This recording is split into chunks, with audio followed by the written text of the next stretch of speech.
ஹரே கிருஷ்ண கிருஷ்ண கிருஷ்ண ஹரே ஹரே, ஹரே ராமா ராமா ராமா ஹரே ஹரே. குட்டி கதைகள் 1005. இங்கு பாரதம் முழுவதிலுமாக பகவான் ஸ்ரீ கிருஷ்ணருக்கான கோவில்களாக 64 கௌடிய மடங்களை நிறுவிய ஆச்சாரியன் கதையினை காண்போம். முன்பு ஒரு சமயம் சில பிரபுபாதா அவர்கள், பக்தி சிதாந்த சரஸ்வதி கோஸ்வாமி தாக்கூர் அவர்கள் தனது எளிமையின் பக்தி மார்க்க நெறியில் என்றென்றும் வலுவாத நிலை உடையவராக வாழ்நாள் முழுக்க பகவான் சைத்தன்ய மகாபுரின் புகழை பரப்பிட வந்தவர் ஆவார். அவருடைய செயல்கள் எல்லாம் கௌடிய வைஷ்ணவ தத்துவமே என்று கூட நாம் கூறலாம்.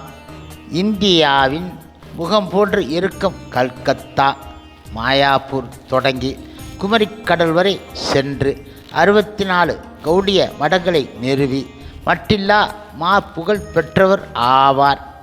கௌடிய மடங்கள் 64 பக்தியும் புகழும் பெற்று அவை விளங்கின.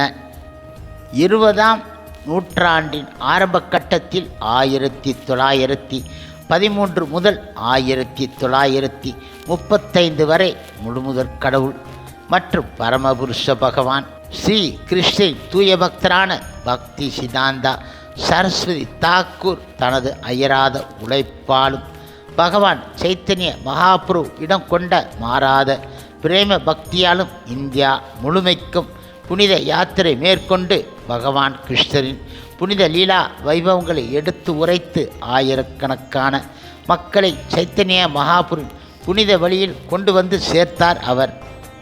ஒவ்வொரு தளத்திலும் பகவான் அருளால் புது புது லீலா அனுபவம் பெற்றார்.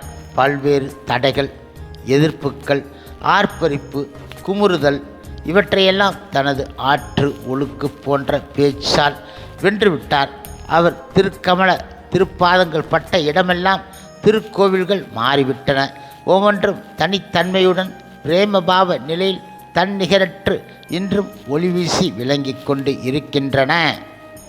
ஹரே கிருஷ்ண கிருஷ்ண கிருஷ்ண ஹரே ஹரே, ஹரே ராமா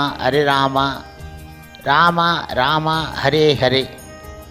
சில பிரபுபாதரின் சேவையில் இஸ்கான் பக்தர்கள்